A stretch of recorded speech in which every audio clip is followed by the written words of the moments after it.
I lived life. I had a very good memory, I was confident, and the menopause came along. You're forgetting words you've used 10,000 times. You wake up at 3 a.m. and can't get back to sleep. You're gaining weight even though you're eating less than you did at 35. You feel anxious. Not about anything specific, just anxious all the time. Your doctor says this is normal menopause, it'll pass. What your doctor doesn't say, your brain is going through a metabolic crisis right now. Your brain's fuel supply is collapsing. The brain fog, the memory gaps, the 3 a.m. anxiety. These are classic perimenopause symptoms, but they share one root that mainstream medicine almost never addresses. And there is something you can do about it, but only if you understand what's actually happening. Today we go there. This video is for educational purposes only. It is not medical advice. Please consult your healthcare provider before making any changes to your health. Lisa Mosconi is a neuroscientist at Weill Cornell Medicine. She has spent years scanning the brains of women before, during, and after menopause, measuring how efficiently those brains use glucose for energy.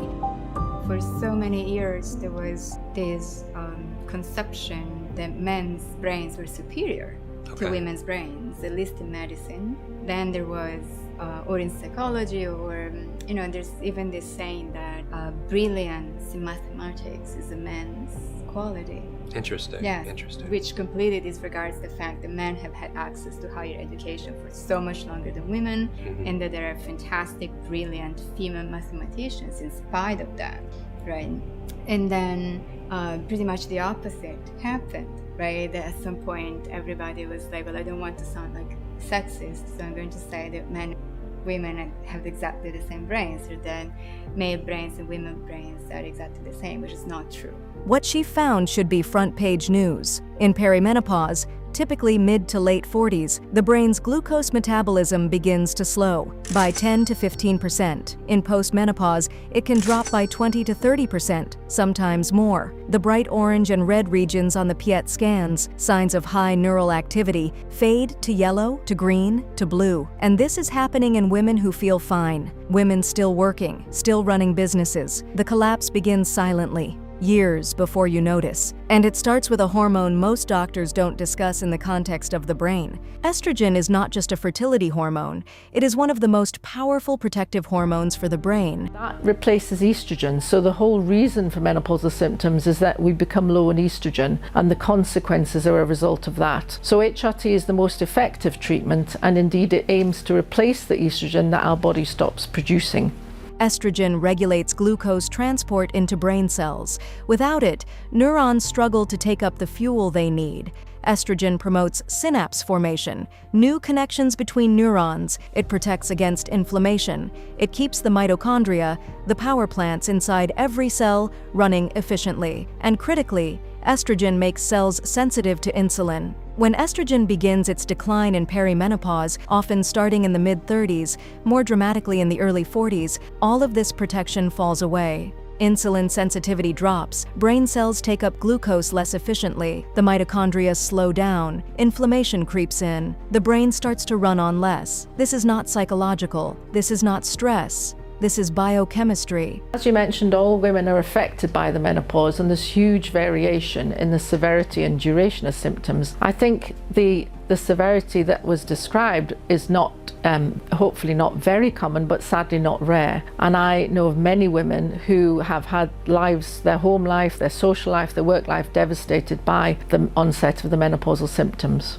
And it explains why so many women in this phase say, I don't feel like myself anymore. What happens in perimenopause isn't a single problem, it's a self-reinforcing cycle. As estrogen declines, the body's response to insulin deteriorates. This is insulin resistance, triggered by hormone loss. At the same time, body composition shifts. Muscle mass decreases. Fat accumulates viscerally, deep around the organs, not beneath the skin. And visceral fat releases inflammatory molecules that worsen insulin resistance further. The result, approximately 30% of women in the menopausal transition develop prediabetes, most without knowing it. For many, this metabolic shift marks the beginning of a journey toward type 2 diabetes. By screening it early, we could provide early interventions, which also in the long run prevent complications.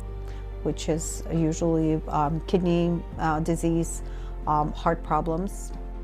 which nearly doubles the risk of Alzheimer's disease. Let that land for a moment. The perimenopause symptoms you're living through, the brain fog, the weight gain, the sleep disruption, the anxiety, are not random. I'm an assistant professor at the University of Chicago. I am the director of the menopause program there and for the Center for Women's Integrated Health. Yeah, that perimenopause period is like you said, can be anywhere from a few years, a couple years, up to maybe even 7 or 10 years for some women, where you're starting to experience symptoms related to hormonal fluctuations. You notice your periods have changed. You can't sleep. Your heart randomly starts racing for no reason. You have gained weight around your middle, even though nothing in your diet has changed. Your ears are itchy for no clear reason. Everything at work takes so much more effort than it used to. You sit down to focus and just can't. And you feel like a different person. Anxious, foggy, irritable in ways you don't recognize in yourself. So you see a cardiologist for the heart, an ENT for the ears, a neurologist for the memory problems, maybe a therapist for the mood. And nobody, not one of them, says the one word that explains all of it: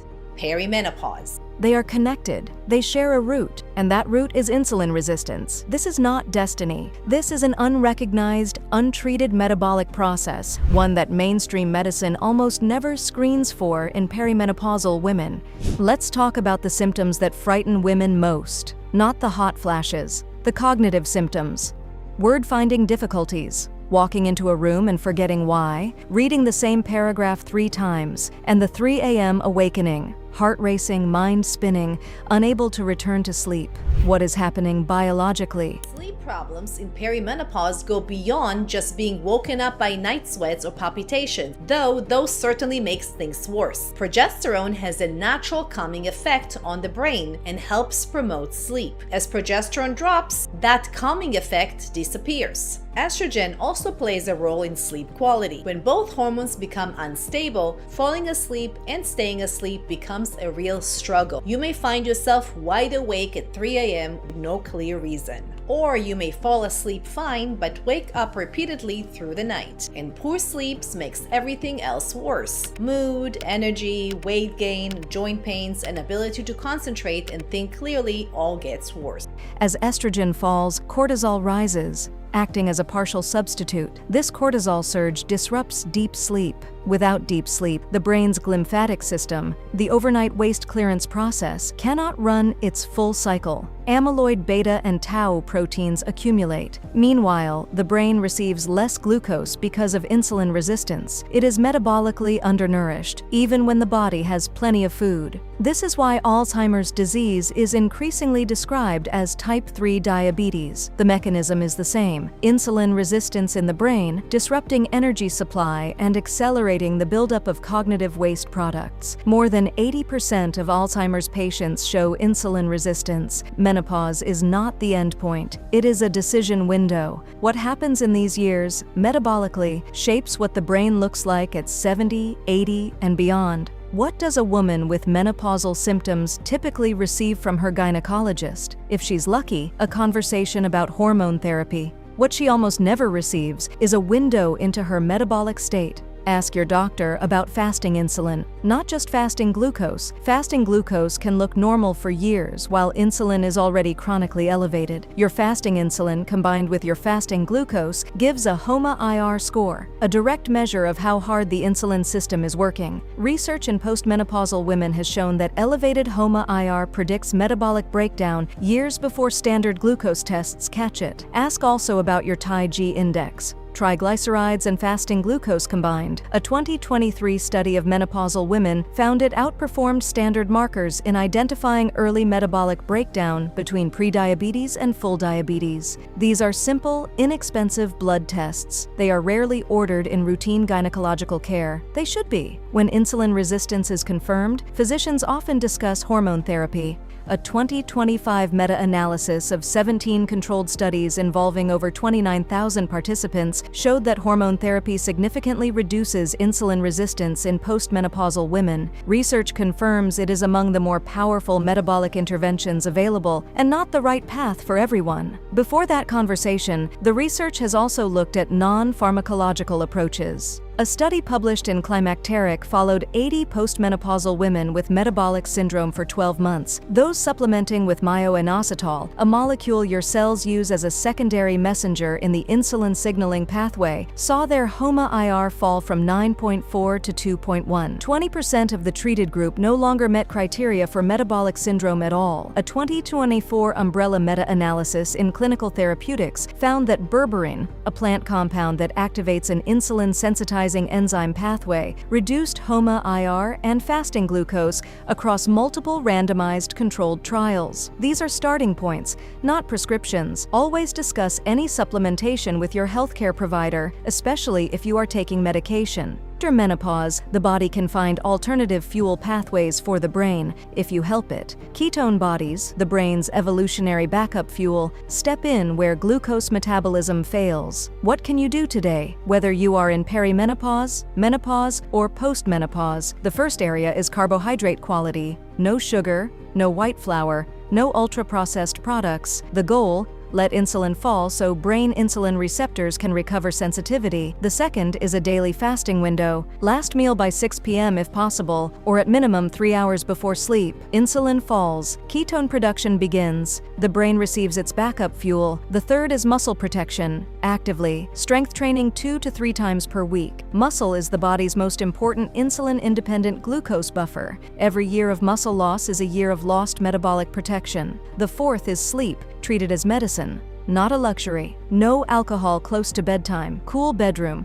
Consistent pre-sleep ritual. Every night of good deep sleep is a night the brain cleans itself. As always, please discuss any changes with your healthcare provider, particularly if you have existing conditions or take medication. Memory loss at 70 is not inevitable, even if everyone around you calls it aging. Even if your doctor nods and says it's normal, sometimes it is the end of a story that began 30 years earlier. Unrecognized, untreated, invisible. But here's what the science tells us. The brain responds. At 45, at 55, at 65. Not infinitely, but meaningfully. The menopausal transition is not a door closing. It is a warning system. Your body saying, now is the time. Look at this. Understand it. Act on it. The women alive today in their 50s and 60s may be the first generation to realistically reach 100 in good health, but only if they understand what is happening in their brain right now. If you want to take this with you, we've put together a free visual map of everything we covered today. The lab values, the mechanisms, what the research found, all on one page. Printable, shareable. The link is in the description. If this video gave you something, share it with a woman in your life who is in this transition and doesn't have the language for what she's experiencing. She's been told it's normal for long enough.